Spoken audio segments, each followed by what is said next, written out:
The Biden Justice Department has been politicized. That's the message this morning from not just Donald Trump, but from President Joe Biden himself.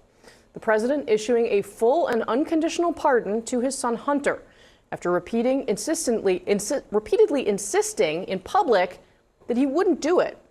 And to defend his decision, the president adopted an argument that could have come straight out of Donald Trump's playbook. Blame your political opponents and claim unfair persecution.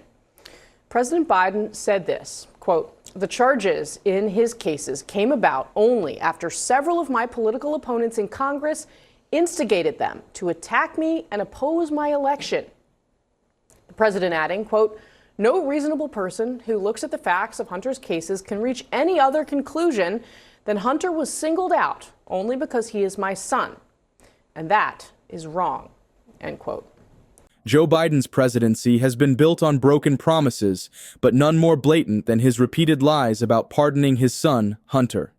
After looking Americans in the eye and vowing at least 16 times that he would never interfere with justice, Biden has proven himself to be exactly what his critics claimed: a hypocrite willing to abuse presidential power to protect his family while preaching about the sanctity of our justice system.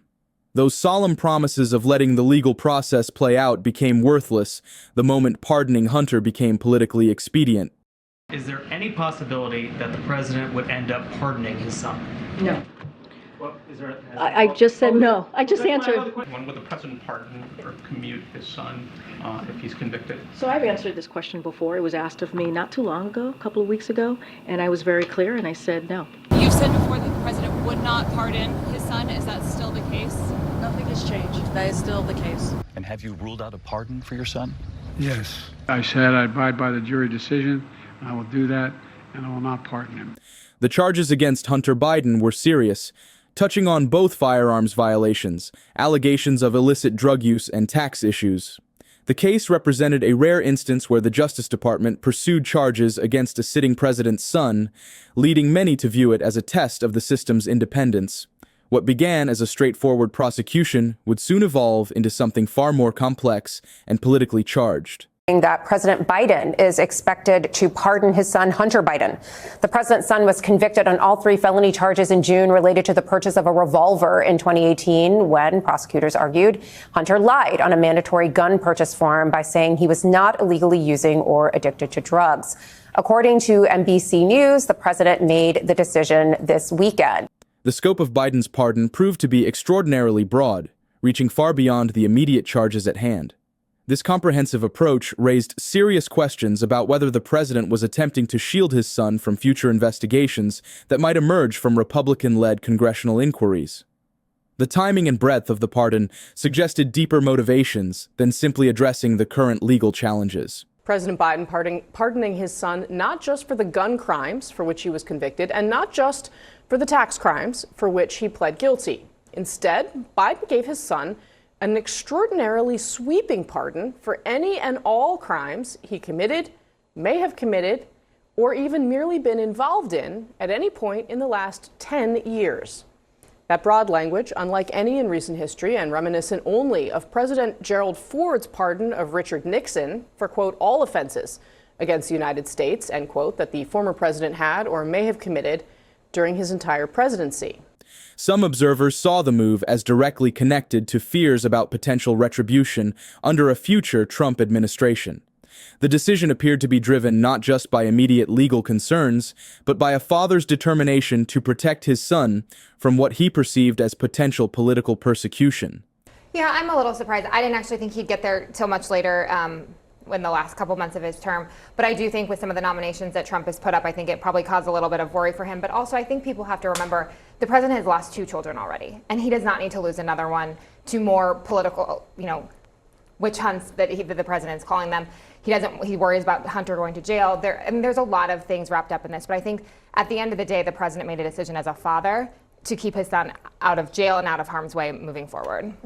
Just to pick up on something you said at the top of your answer, you think the selection, for example, of Kash Patel played into this decision? I think that some of these nominations that Trump has been putting forward and leaving this in the hands of other folks, I think is worrisome to the president. I mean, President Trump and Kash Patel have said they are going to go after their political enemies. The implications of this pardon extend far beyond Hunter Biden's immediate legal troubles. Critics argue that it opens new avenues for investigation, particularly regarding Hunter's international business dealings during a crucial period. But I think one thing about this pardon that's striking to me is that it's not for the gun and the tax charge. This is for everything he did in the last 11 years. Coincidentally, that's when he went on the board of Burisma, the Ukrainian gas company. I think that there's going to be a lot more investigation into what Hunter Biden's dealings were with Burisma, and now that he's been pardoned, he doesn't need the Fifth Amendment. He can tell us everything. He can tell us everything about his co-conspirators. He can tell us everything about other people who did business with him. The decision to pardon Hunter became even more complicated when viewed through the lens of Democrats' own reactions. Many within the president's party struggled to defend what they saw as a clear departure from Biden's promised commitment to justice system integrity. I mean, we saw a tweet from the Colorado governor, a Democrat, Jared Polis, saying it's bad precedent that could be abused by later presidents. Congressman Greg Stanton said, I respect President Biden, but I think he got this one wrong. And then Joe Walsh, who is a former congressman, Republican congressman who's become a Trump critic, he was on MSNBC. Some political observers noted that the pardon's timing seemed particularly calculated, coming after a family holiday weekend that likely influenced the president's decision-making process. Well, as you know, the pardon power is absolute. It is one of those powers that is exclusively given to the president. And I do think, people will be asking Joe Biden what changed, because he did say pretty clearly he was not planning to pardon his son. I will note we are ending a Thanksgiving Day weekend, and I'm sure the family was all together, and I'm sure that caused him to think long and hard. The evolution of public reaction to the pardon revealed a striking cynicism about political promises, with many viewing Biden's earlier denials as inevitable falsehoods. And then when you talk to people about it, they said, yeah, he's probably lying. And you asked them, should he pardon his son? Yeah, it's his son. He has the power to do it. He's going to do it. So I think basically there won't be any hell to pay for this. The story of Hunter Biden's pardon represents a complex intersection of political promises, parental instinct, and presidential power. As one commentator noted, I mean, the administration and everyone around him, including Kamala Harris, were lying about his cognitive state. So, I mean, why wouldn't he lie about pardoning his son? Why would he admit that? He thought he was going to get reelected. He didn't think it was ever going to be an issue. This saga has taught us several crucial lessons about American politics: the enduring tension between family loyalty and public duty, the malleable nature of political promises, and the ways in which presidential power can be wielded to protect personal interests. Biden's decision to pardon his son, despite repeated promises to the contrary, has not only damaged his credibility, but also provided ammunition to those who argue that there are two systems of justice in America, one for the politically connected and another for everyone else. What do you think about Biden's decision to pardon his son? Was this a justifiable use of presidential power to protect family, or a dangerous precedent that undermines our justice system? Share your thoughts in the comments below.